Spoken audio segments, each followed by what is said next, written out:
Okay lang sa'yo? Magtatanong ako sa'yo? Ha? Relax ka na? Okay? Sige.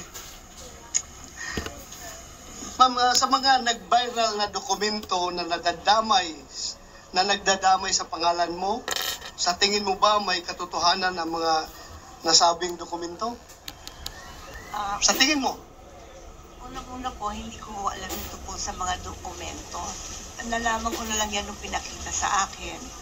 Dahil hindi po ako nagbabasa ng mga ganyan. Wala po akong alam. Wala. Thank you po. Next question po, ma'am. May property ka ba sa Rockwell? Ikaw ba ang nagmamay-ari ng Unit 46-C Rizal Tower Building located at Rockwell, Barangay Poblacion, Makati City? Opo. Sa'yo yon? Opo. Yung 46-C? Hanggang 2012 po, nabenta ko na ho yun. Wala na ako doon. 2012. Anong month yun nabenta? Hindi ho ako sigurado sa month, pero yung year naalala ko.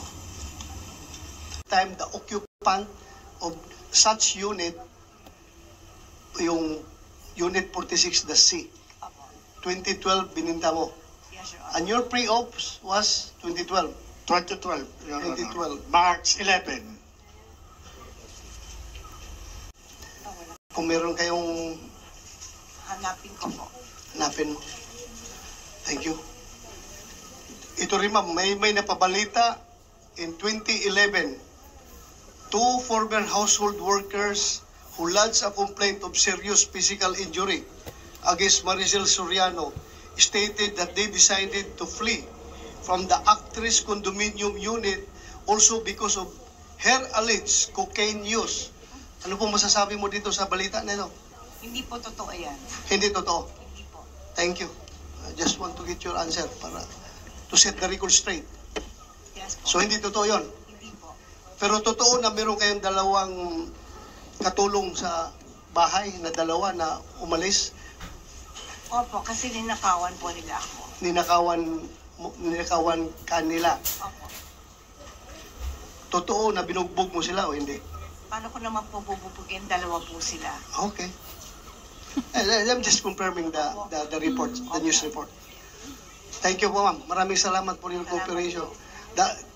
So far that would be all as far as this committee is concerned.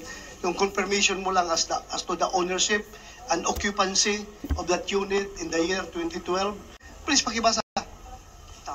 Magandang umaga po sa mga kagalang-galang ng mga senador at sa lahat po ng nandito ngayong araw.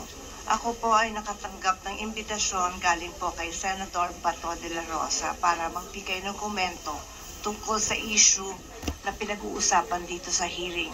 Unang-unang humingi po ako ng paumanhin dahil hindi po ako sanay sa mga ganito. Alam niyo po, first time ko lang po talaga na makatanggap ng imbitasyon na humarap sa Senado. Nakakakabahan,